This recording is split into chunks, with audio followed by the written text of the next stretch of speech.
Alright, welcome to this video. I'm gonna try to go through this presentation here and we'll see how it goes. So what I'm talking about is art, gesamtkunstwerk, which means like total art, and I'll talk a bit more about what that means in a bit. Wait. So yeah, and I'm gonna be sort of orbiting around the work of Hunter Hunt-Hendrix, who is an American artist. Is maybe like primarily known as a musician, but he's also like a very prolific, I guess, philosopher. Is very spends a lot of time developing a philosophy alongside his music, and he's an artist as well. So it's mostly known for the metal band Liturgy, and maybe infamous for writing the Transcendental Black Metal manifesto, which you can see here on the screen, and which outlined his vision for black metal as like a sort of going against the very grim and dark tendencies of the genre to try to create uplifting and like ecstatic music, of some like joyous music, and that caused him that led to a lot of backlash, I guess, because people didn't think he belonged in black metal or something. And the image you can see on the right here is from his opera, which is like it's a video opera with a live band / orchestra playing, and there's a new iteration of the opera showing I think it's the 16th of November in LA, which will also have live actors. So the opera combines video with the music, both of which he has created, I guess, and also the story is sourced in the philosophy, like a myth created from the philosophy. So it's an example of a gesamtkunstwerk, a work which combines many different domains or types of combines many different fields, disparate disparate fields, and joins them together to create a coherent work where all the parts intermingle.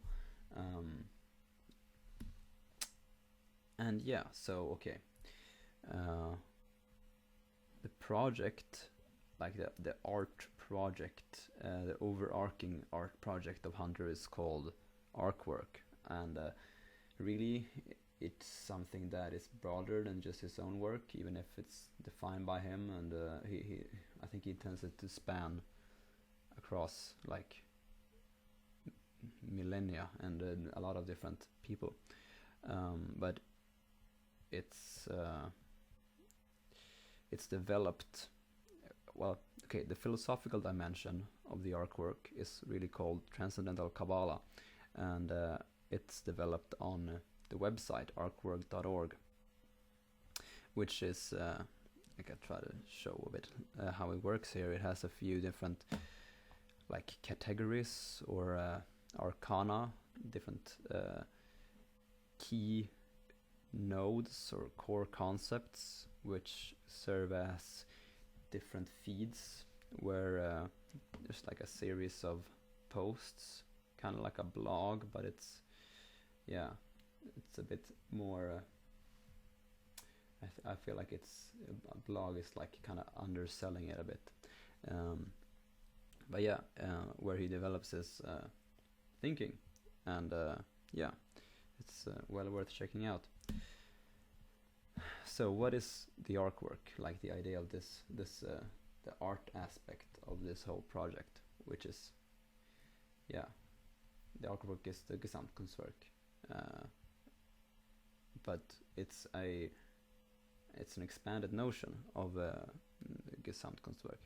So simply put, you could say it's total art as religion, like it combines the gesamtkunstwerk with religion, and it has an ethical dimension, like it has a certain ethics assigned to it. It has a historic dimension of being historically aware, of creating a history for itself, inserting itself into its history, and in some way also like telling the story of that history through itself. And it also has a metaphysical dimension, so this is maybe the religious, the primary religious aspect of serving as a metaphysical system of ideas, or like a metaphysical suggestion for viewing the world. And it also has a political dimension, so inferring from the historic dimension, the ethical dimension, and metaphysical dimension, the political dimension is really the imperative to act. So it, through these different, through creating a way of viewing the world, through creating values, and through creating a narrative, it can also talk about what is the right thing to do. And really the political dimension might be called the how do you pronounce that? The eschatological dimension. So Hunter likes to talk about eschatology as like politics taken to the end. Like politics works towards an end, and the eschaton, the apocalypse, is the ultimate end. So these are in some way the same. So the political dimension also concerns visions of the apocalypse. But we'll go back to that. Here's a diagram which I made, which is in Swedish, but I think you'll understand, which sort of gives a very rough overview of like the historical dimension of the Arkwork. So the idea is that there's like a virtual primal religio traditional singularity where all forms were joined together, which then came apart, and the music and drama and philosophy were disjointed or dislodged from this original unity, and came to like be more and more like split up and separated into different categories, which in this process of like division and multiplication, or like becoming multiple, each different field is sophisticated and developed, but it's disconnected simply from the other categories in a way which is not necessarily like corresponding to the way these things work in reality beyond the conceptual distinctions made. So the very simply, the idea of the allkonst, of the total artwork, or the gesamtkunstwerk, is to gather up different disparate strands and unify, like work in the different direction of this division, to work in the name of integration, of reintegration. And the Arkwork is then something which is, it is like the Gesamtkunstwerk, except it's always expanding its chalice of integration, of picking up, and it also has this self-reflexivity of creating this worldview as a religion, as a metaphysical framework, as an account of history, working always towards the eschaton, through politics, through eschatology, creating a vision of the virtual future singularity of complete reintegration. So yeah, I hope that gives you an image of what the Arkwork is, how the Arkwork situates itself within this history that it creates. And yeah, so now I'm gonna go to a few like figures which might be called Arkworkers, which are like yeah, working in this direction and serve as like a big big inspirations or the like for Hunter. So the main one is Richard Wagner, but yeah, his image here is missing. I think you probably know how he looks. He's quite well known. So I have a few quotes to read from him. And this one here says, the arts of dance, of tone, of poetry are each confined within their several bounds. In contact with these bounds, each feels herself unfree. Be it not that across their common boundary she reaches out her hand to her neighboring art in unrestrained acknowledgement of love. So this is from an essay called The Artwork of the Future. So this is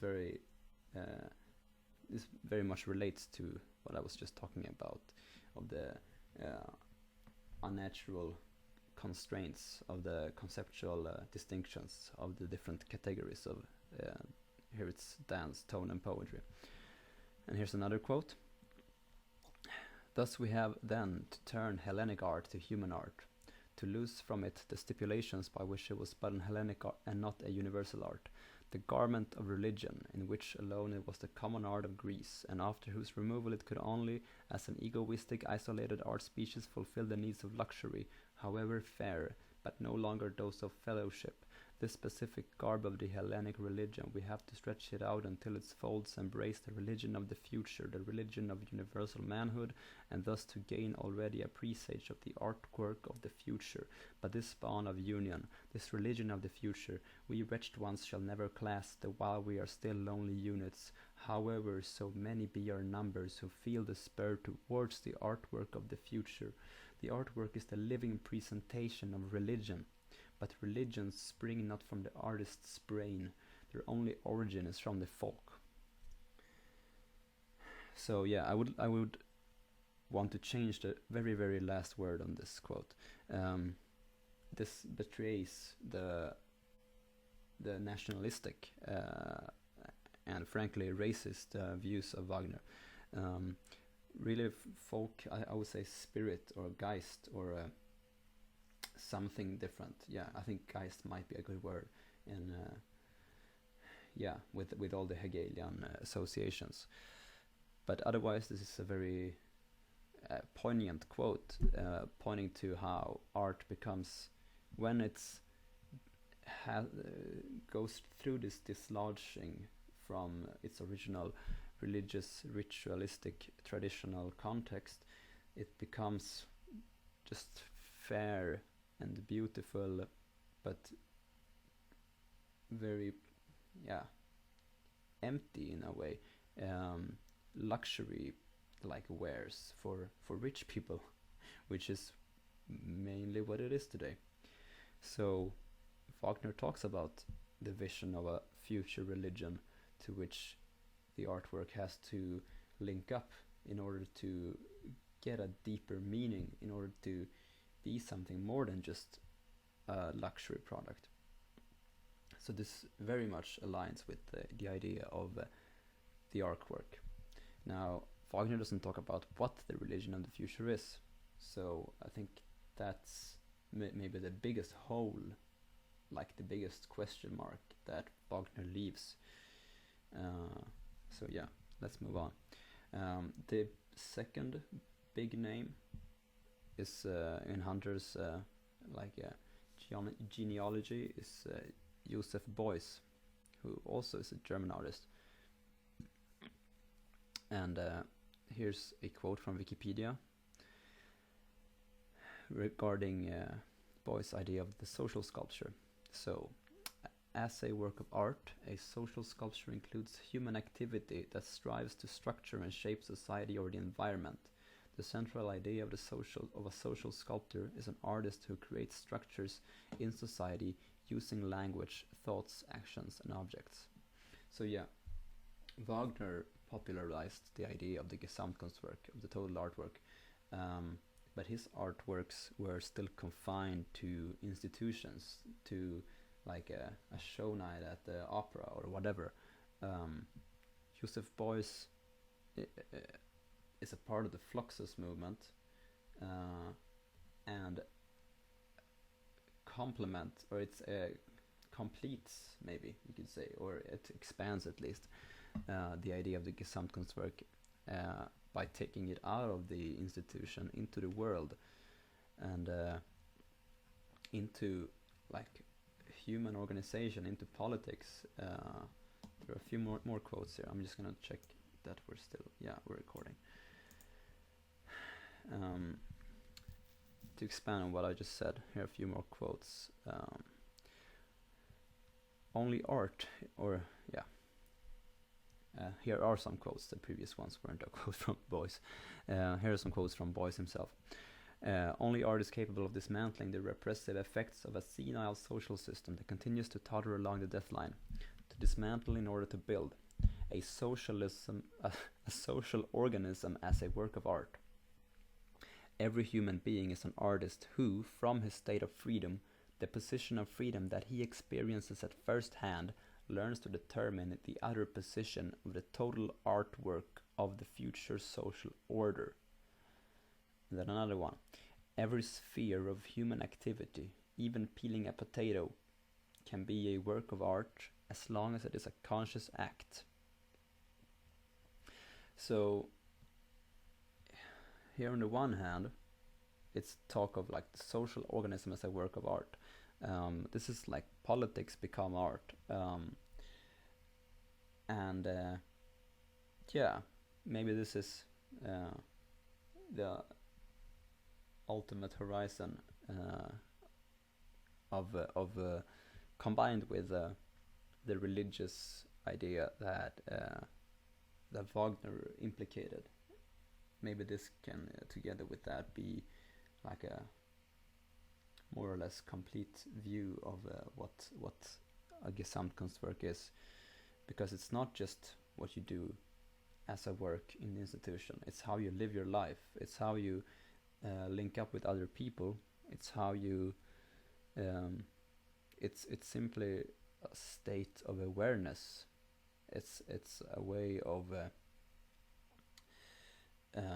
relating to the world. It's a certain like. It's in a way it's very similar to like being enlightened, and being in the having the artist's touch, like the something that Thomberg, who we'll get to later, talks about as serious play, or simply intuition. It's like a lightness of touch with a freedom of movement, of moving outside of the map, with like a keenness and a presence of mind to move throughout the wilderness, the uncharted terrains where habits and social scripts don't reach, but move with an ethical and aesthetical compass. And that's like the expanded sense of art, of being an artist. And that's something that you do, like not just when you create an opera, when you compose Tristan and Isolde. It's something that you do every day, or you could do every day, instead of like just locking on to social scripts. So yeah, let's move on a bit. Another quote. I always saw the connection between the human being and his higher nature as the most important task of art. And this relates to what I was just talking about enlightenment.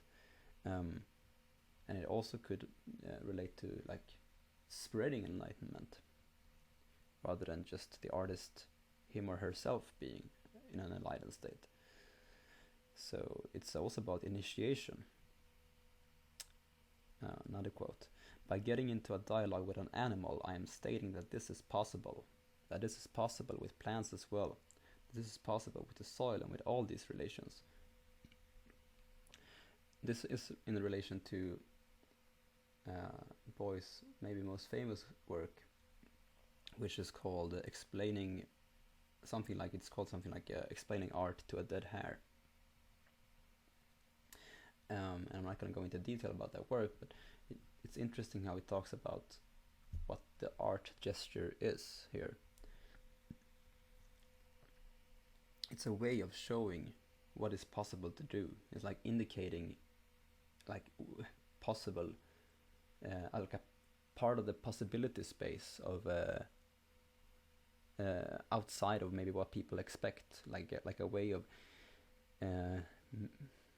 getting people to open up their eyes to the possibilities at hand and widen imagination, to think in new ways.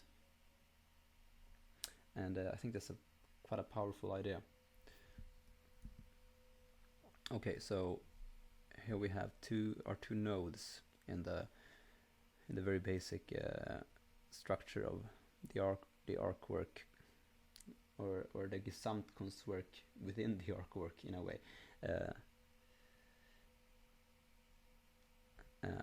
Anyway, so we have Wagner, and he stands for grandiose intermedial opuses. And then we have Beuys, and he stands for pedagogical fluxus, or maybe initiatory fluxus, you could say. So we have like an introverted aspect and an extroverted aspect. And these are brought together in the Arkwork through an oscillatory movement. So you're not, ideally, you're not just locked on to the initiatory fluxus of being out in the world and being extroverted, but you also spend time in isolation working on grand works of manifesting the grandeur of God and the most baroque and extreme and intense or grand, maybe just, I don't know, I'm at a loss of words. The manifesting like the most yeah, it's kind of hard to explain why we need these, but there is something powerful with creating big, impressive, and like well worked out, like very labored, very like with a very labored like grand works which like are obvious in their having been like created through a lot of love, and in a way they are manifestations of faith and the power of faith in the surrounding framework, the surrounding worldview, the surrounding religious metaphysical structure. So I think in a way, like you could think of it in that way as necessary, but it's also like something to attract attention to. It's also initiative in a way, but it could also be seen as in a way like the end point. It's like the end point, like art is beautiful and enjoyable, and maybe like the end point in a way is that everyone could just create art and share and enjoy each other's creations. So in a way it's a measure of idealism, of trying to enact the post-apocalyptic utopia by actually living as if it was already here in a way. I don't know. the idea is at least that you shouldn't only do this, but you should also take the route of boys, or like the extroverted initiator, the enlightened sort of a bodhisattva artist, but go through these in an oscillatory movement. Yeah, so let's move on a bit. I'm gonna talk for maybe 15 more minutes. Yeah, so okay, Nietzsche. I'm not gonna talk so much about Nietzsche. You probably know quite a lot about him, I would expect.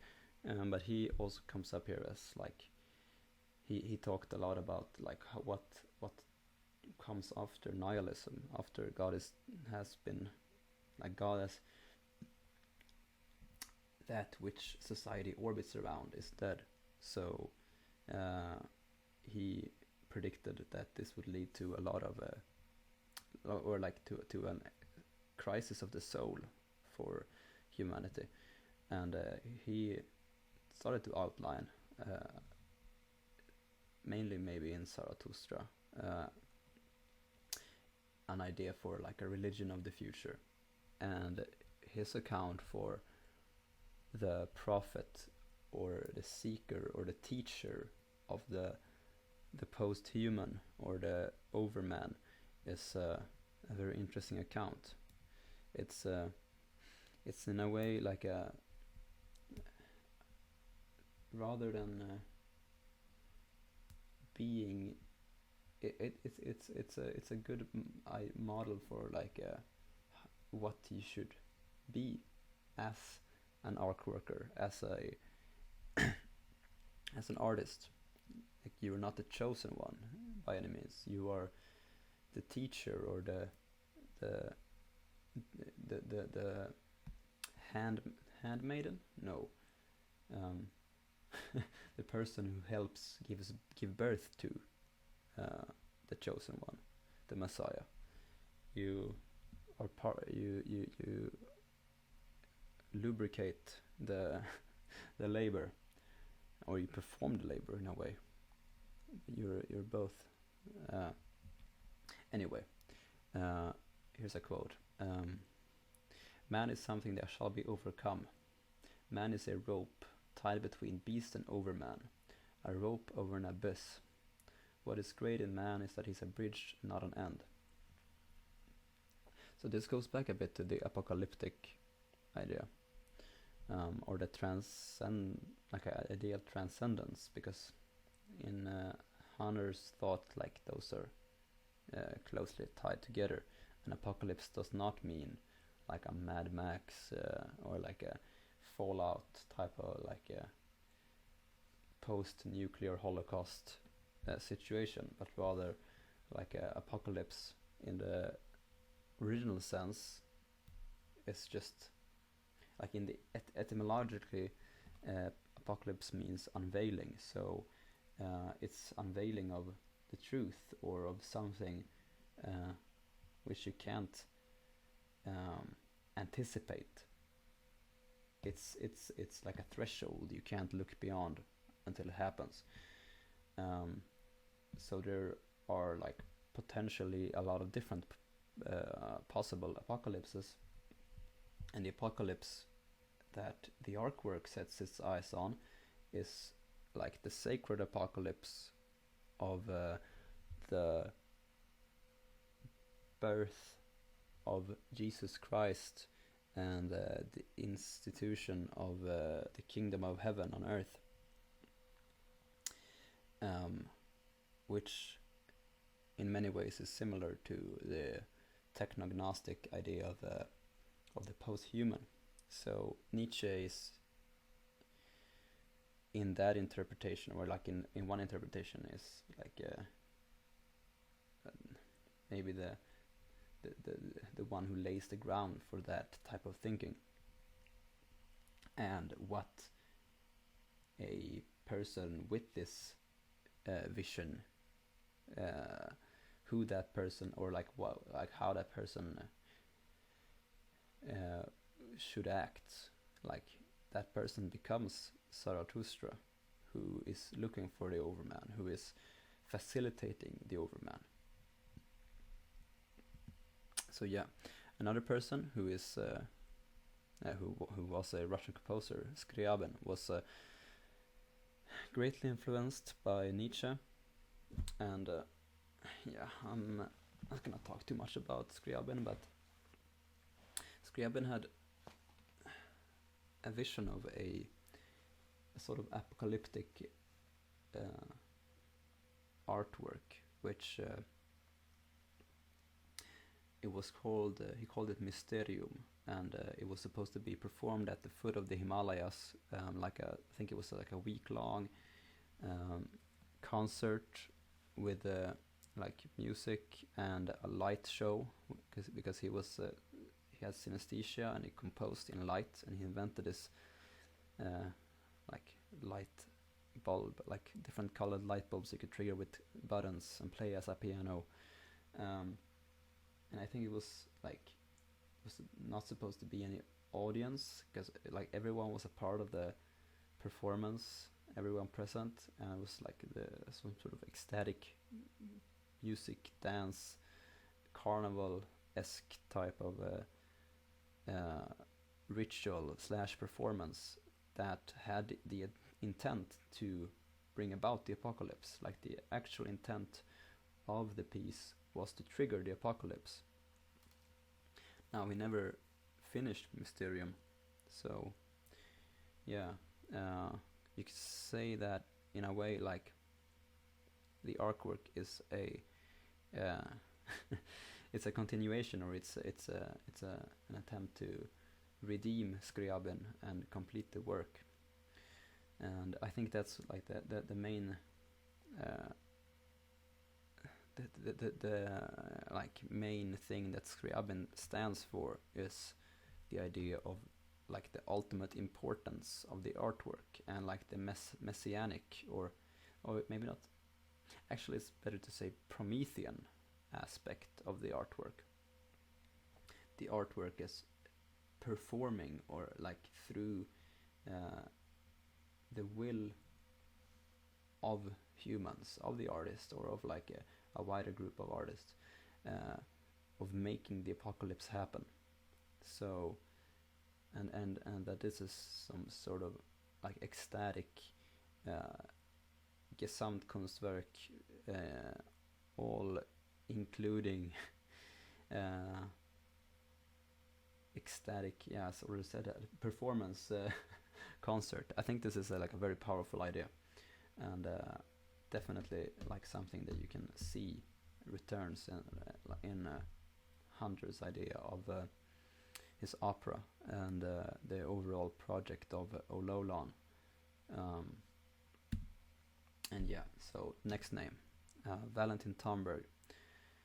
Tomberg was an Estonian Christian mystic, a hermetic magician, and a philosopher, and is mostly like famous for, or maybe not famous for, but his magnum opus is Meditations on the Tarot, which he wrote and published anonymously. So yeah, but the key point, or the key thing that happens in Meditation on the Tarot is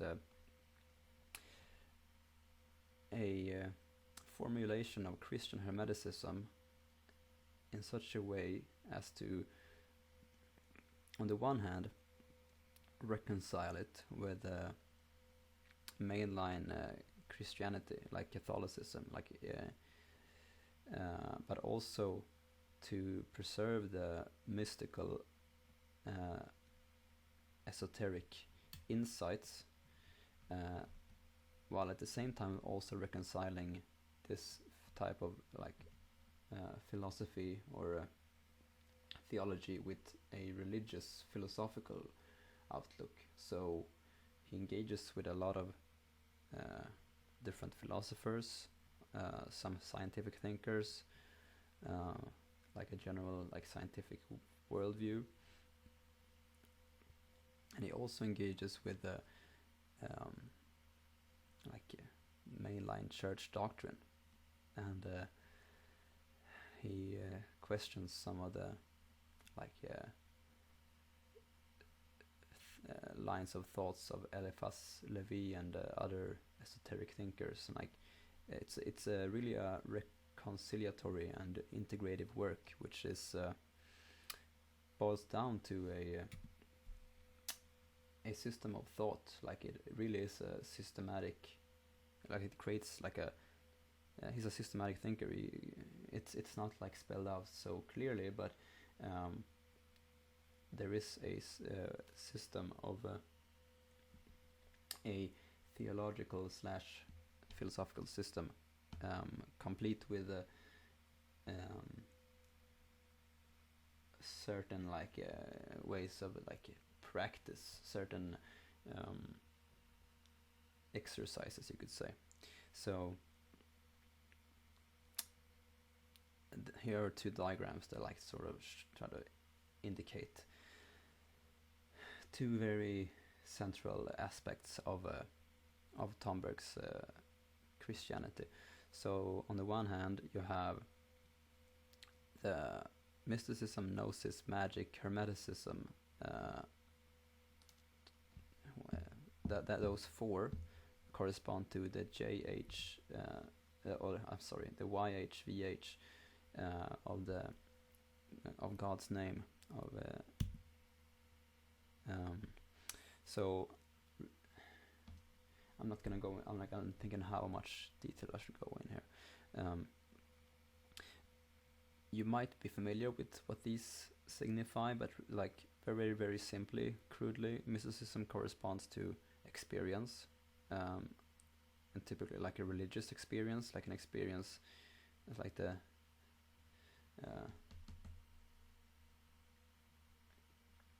like it's not plain experience. It's a mystical experience. It's an inspired experience. And gnosis is the level of reflexivity. It's the level of thinking. So in a way it comes after experience, but it can also move on its own. But it's not simply thinking. It's not simply reflection. It also has this like gnosis. It means knowing. But the term really more comes down to like it has a quite a nuance, and it could spend a lot of time going into the nuance of the term gnosis, but it's a certain type of knowing, which is a religious or like a faith, a faith tinged like certain knowing, of just simply grasping things with the intellectual faculty, and then you have magic. Magic is the aspect of action. So as the others, magic is not simply action. It's a action kind of similar to how I talked about action in boys. So it's action as like the magician, as serious play, as not moving within scripts or on the map, but in the wilderness, beyond habit, beyond simply like reaction. It's a present, like it's a action with resulting from a presence of mind, a certainty, or like a stable, intuitive, inspired intuition, which is which is sort of secured by gnosis, which in itself is rests on the reassurance of the mystical experience. I'm sorry, I'm not explaining this too well, but I hope you get the general idea. So it's the experience, thinking, acting aspect, And these can be seen as corresponding, like, crudely to the Trinity. But then you have the fourth, the Hermeticism, and the Hermeticism then corresponds to the eternal church or the tradition.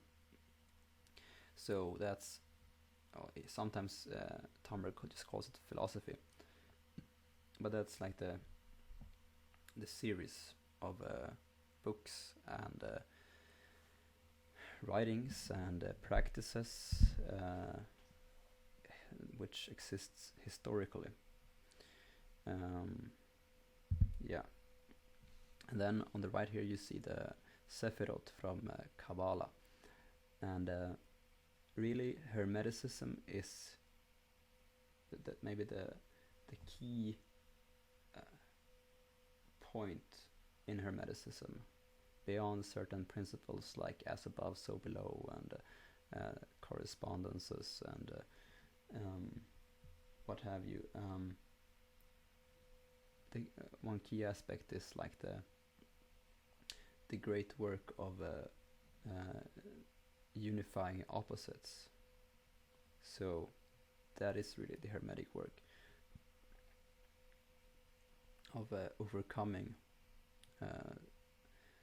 our dualistic thinking, the dualistic age of Pisces.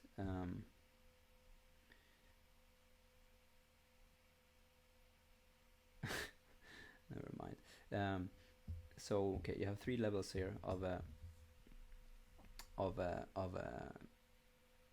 three arcanum, three works of integration of unification of the opposites. So the Great Magical Arcanum is I actually need to look up this in Thunberg's book to say things correctly. I'm gonna move on from here.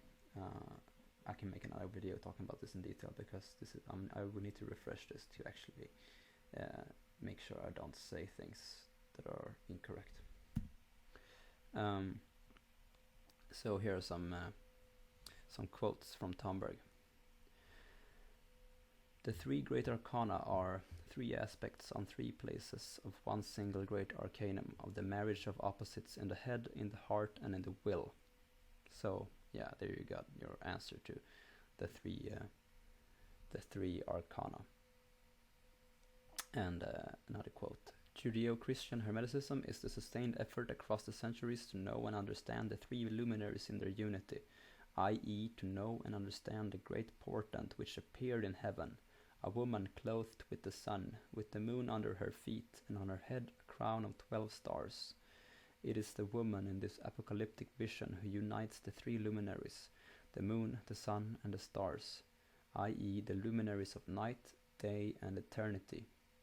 It is she, the Virgin of Light, or the Pistis Sophia, the Shekinah of the Qabala, the Mother, the Virgin. Yeah, I will return to this the Celestial Mother, because she appears as the central, or like the most prominent god figure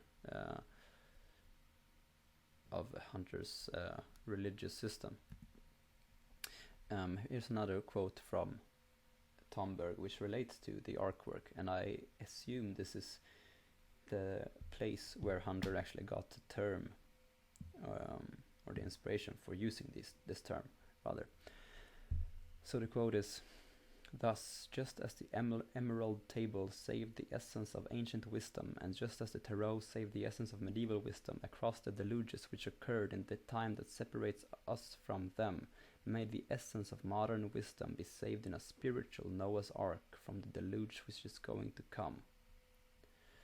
So this idea of creating a work which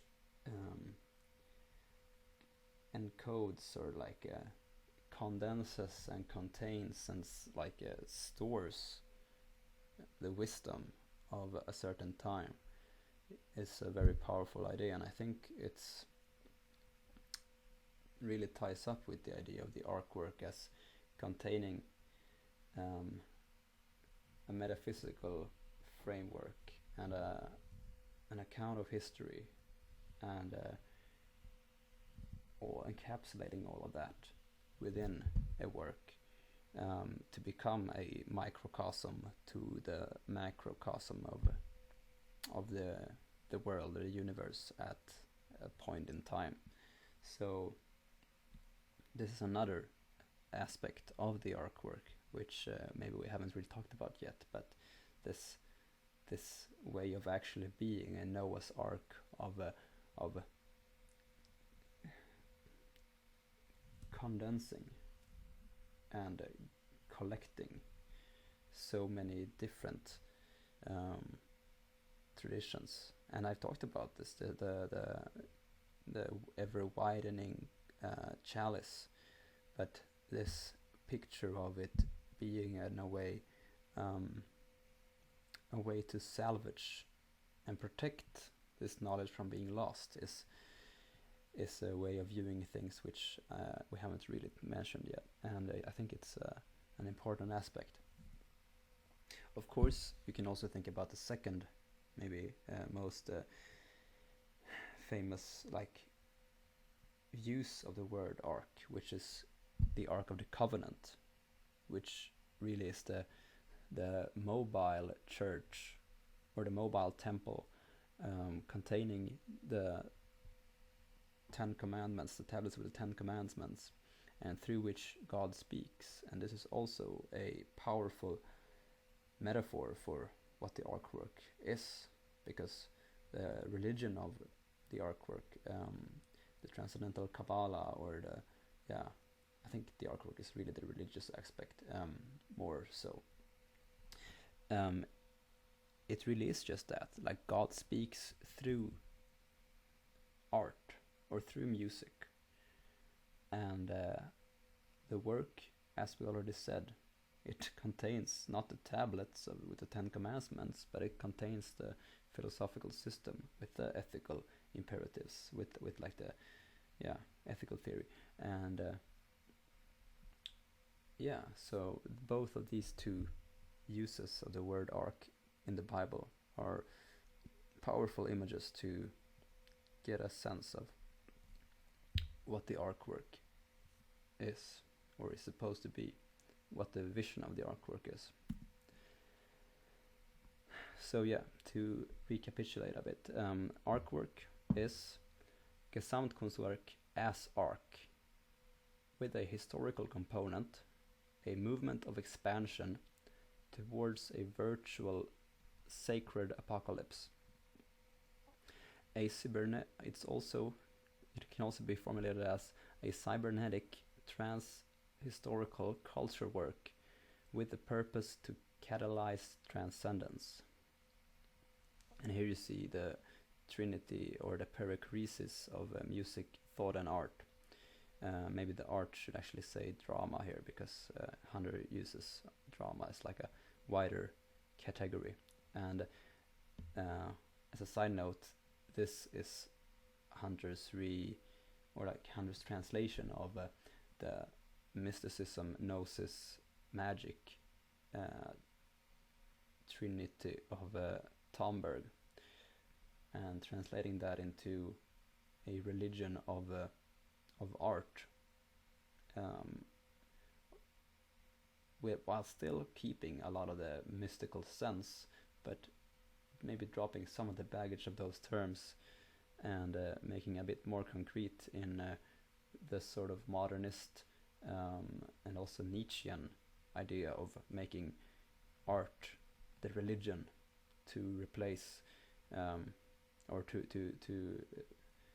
take the position left open with the death of God. So music is mysticism, and thought and philosophy is gnosis, and art/drama is magic. So okay, here's a quote from an email I received from Hunter earlier this year. To whatever degree Arkwork is a religion or a doctrine, it is one that follows in the Nietzschean/Zarathustrian tradition of encouraging its followers to create their own articles of faith, and even to abandon or betray the leader or prophet. So this is like that's another thing. Like with the Arkwork, like religion is it's supposed to be a religion without doctrines, without dogmas, but it has this dogma, like the imperative for schism. You don't have to think too much to realize that it's like you end up in a paradox here if you're encouraged to schism. Is it really a schism? But anyway, here's another quote from the same email. To me, philosophy has to be carried out as not just a book, which is how Thomberg seems to see it, but as an actual world, a community, a program, and a way of life. But this is different from the act of magic because it is a structure with a sustained life.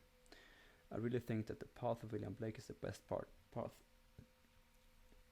So this is how, like Hunter, like indicating how he wants to expand the vision of Thomberg's idea of the arc. And in a way, it's adding on the voice, making it like a fluxus, like a Thomberg with fluxus kind of, but also he mentions William Blake. So what's the thing with William Blake? William Blake created his own myth.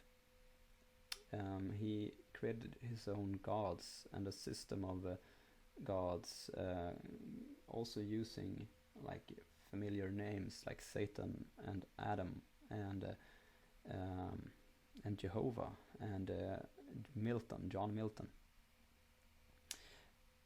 But he created his own philosophical / theological system, and wrote like, I guess you could just call them like poems, or I'm not sure like what the actual term is, but he wrote he wrote myths about these figures and illustrated them and created his own world, really. And two of the figures which he created were Uraisen and Ololan. And Uraisen is really the truth in sort of like the universal single truth, also like a kind of like old idea of Jehovah, but also like Zeus or Jupiter, and like it's like a sort of wrathful or angry sky god, which chains the world, and like he actually chains Los.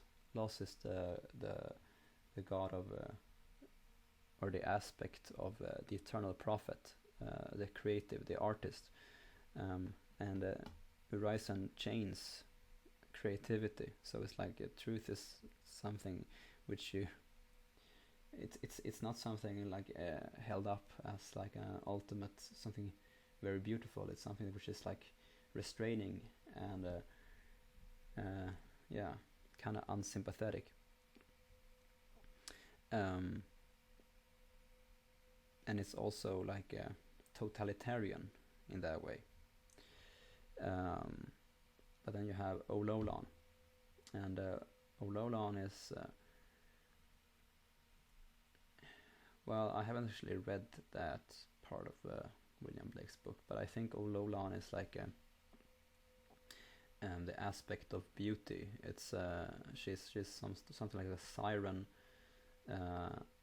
which is the daughter of John Milton, but also she is a river in Beulah, and the way I interpret it is that like Beulah is like a heaven or a paradise, and somehow she is a river in Beulah. So I don't know how to read that.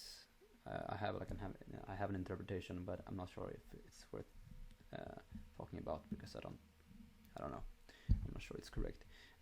But I think she can be seen as something in between, like a siren, something in between, like the god of beauty, like an Aphrodite kind of figure, but also she is very similar to the Pistis Sophia of the certain Gnostic strains.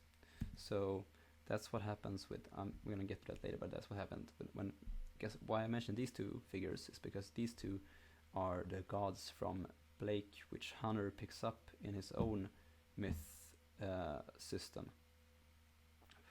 So Urizen becomes the figure of like universal truth, kind of, as the presiding deity of the philosophical era of human endeavor between like ancient Greece and the birth of capitalism. And Ololan becomes the Pistis Sophia, but also something like the womb in psychoanalysis, like the idea of like the return to the womb, like the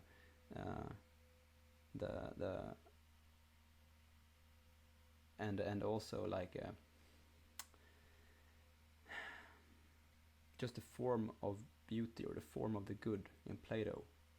She is like the transcendental or the transcendent form of beauty, goodness, and truth. But not truth in the sense of Urizen, which is, you can go into detail what's the difference really between like what the truth that Urizen stands for actually is, and but yeah, I'm not gonna do that right now. Okay, so again, the Arkwork, this is paraphrasing Hunter. The Arkwork should be rigorously interdisciplinary and strive for religious states of consciousness. So this is like the Arkwork as a piece of art. How do you make an artwork, and like how does the artwork look or appear? How does it work? Rigorously is interdisciplinary, so that's like the gesamtkunstwerk aspect. Strive for religious states of consciousness. That's the I think that speaks for itself. It should engage the current popular, so engagement with the symptom of the contemporary. It should engage history, that is, it should have historical consciousness, engage historical forms, revive historical forms, which may be relevant for the present times, and it should give an account of history. And it should also engage the avant-garde, so conscious engagement with the transcendental horizon to try to expand the transcendental horizon, like what we are able to think of as art. This connects a bit to what Boyce was talking about with like showing what is possible in a way, but it also relates to the transhumanist or posthumanist aspect of like actually changing our capacities to think. Like it's in a way it's like actual like alchemical transformation of the human brain, in the way that it like expands our horizons of thinking. Okay, so here's some sort of sketch of a history, quite brief, and a few quotes. I'm gonna try to finish this because it's already gone an hour. Okay, some Hunter quotes from Arkwork, the website. Any real activity has to create a history for itself. We have to conceive of the Arkwork as something that has been underway for a long time. Each of these figures contributed in some way to a future-oriented vision of the world that crosses the line between art and religion. Another quote. Pythagoras represents an originary subtraction whereby thought and music fall back on life. So this is where philosophy is born. Emerson represents the subtraction of religion from its concrete forms and the idea of the future. So this is when religion becomes abstracted, in a way, so as to have like properly be like post-secular, kind of, even if it's Emerson is before the secular era in a way. So here I have this like line of the seven armistices. I'm not gonna go through them now, but you see Urison is the armistice of truth. Going from Pythagoras to Emerson, somewhere there. Maybe it should be a bit later, I don't know. But then you have Verizon, which is the current armistice, the armistice of capitalism, crudely put. And then you have the future armistice of Ololan, or Heiligen, or Heiligen, I think it's supposed to be pronounced. So yeah, these are sort of like the presiding deities,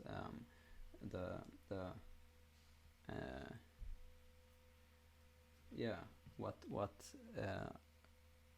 human endeavor or like life or just society or whatever orbits around. And it's the claim here is that it's used to be truth.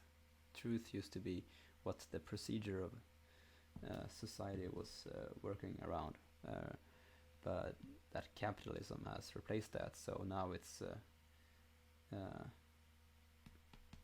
now it's circulation of capital. Now it's growth, and that this is something that needs to be overcome to reach the overcoming of this is the apocalypse, and that is necessary to reach the kingdom of heaven of the Ololanic armistice. So there's a few names here, like a bunch of names, which sort of I think I've got all these from Hunter, more or less. I might have added some of myself, but these are all could be seen as like working towards, as this says, contributed in some way to a future-oriented vision of the world that crosses the line between art and religion. Yeah. Let's move on. Okay, to close off, I'm gonna read a bit from Borges' short story The Aleph, because I think it's a beautiful image of how I think of the Arkwork. Because I think of, as you say, it says like the Arkwork as both a monad and a philosopher's stone. So, I read. On the back part of the step toward the right, I saw a small iridescent sphere of almost unbearable brilliance. At first I thought it was revolving. Then I realized that this movement was an illusion created by the dizzying world that it bounded. The Aleph's diameter was probably little more than an inch, but all space was there, actual and undiminished. Each thing, a mirror's face let us say, was infinite things, since I distinctly saw it from every angle of the universe. I saw the teeming sea, I saw daybreak and nightfall, I saw the multitudes of America, I saw a silvery cobweb in the center of a black pyramid, I saw a splintered labyrinth, it was London. I saw, close up, unending eyes watching themselves in me as in a mirror. I saw all the mirrors on earth and none of them reflected me. I saw in a backyard of Solar Street the same tiles that 30 years before I'd seen in the entrance of a house in Fray Bentos. I saw bunches of grapes, snow, tobacco, loads of metal, steam. I saw convex equatorial deserts, each one of their grains of sands. I saw a woman in Inverness whom I shall never forget. I saw her tangled hair, her tall figure. I saw the cancer in her breast. I saw a ring of baked mud in a sidewalk where before there had been a tree. I saw a summer house in Anne Rogue and a copy of the first English translation of Pliny, Philemon's Hollands, and all at that same time I saw each letter on this each page. As a boy I used to marvel that the letters in a closed book did not get scrambled and lost overnight. I saw the sunset in Querétaro that seemed to reflect the color of a rose in Bengal. I saw in my empty bedroom. I saw in a closet in Alkmaar a terrestrial globe between two mirrors and multiplied it endlessly. I saw horses with flowing manes on a shore of the Caspian Sea at dawn. I saw the delicate bone structure of a hand. I saw the survivals of a battle sending out picture postcards. I saw in a showcase in Mirzapur a pack of Spanish playing cards. I saw the slanting shadows of ferns on a greenhouse floor. I saw tigers, pistons, bisons, tides, and armies. I saw all the ants on the planet. I saw a Persian astrolabe. I saw in the drawer of a writing table and and the handwriting made me tremble. Unbelievable, obscene, detailed letters which Beatrice had written to Carlos Argentino. I saw a monument I worshipped in the Chacarita cemetery. I saw the rotted dust and bones that had once deliciously been Beatrice Viterbo. I saw the circulation of my own dark blood. I saw the coupling of love and the modification of death. I saw the Aleph from every point and angle, and in the Aleph I saw the earth, and in the earth the Aleph, and in the Aleph the earth. I saw my own face and my own bowels. I saw your face, and I felt dizzy and wept, for my eyes had seen that secret and conjectured object whose name is common to all men, but which no man has looked upon. The unimaginable universe. Isn't that just astonishing? And this sense of like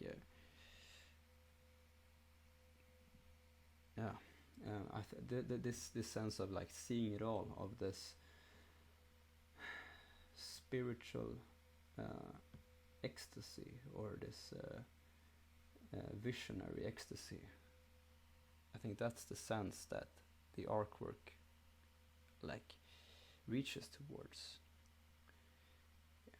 I said just on another slide that like it attempts to, or it's supposed to trigger or catalyze spiritual modes of experience, or something like that. And I think this is like a beautiful image of that. And I think of this object, the Aleph, as a monad, as like a microcosm containing the whole universe, like a little bead reflecting everything. And in the same sense, it's also like a philosopher's stone of containing the wisdom and the knowledge of the whole world. And the Arkwork, I think, in its vision, is both of those things. It is a microcosm, and it is a philosopher's stone. And with that, I will leave you for now. Thank you for watching and listening, and I hope this did something for you.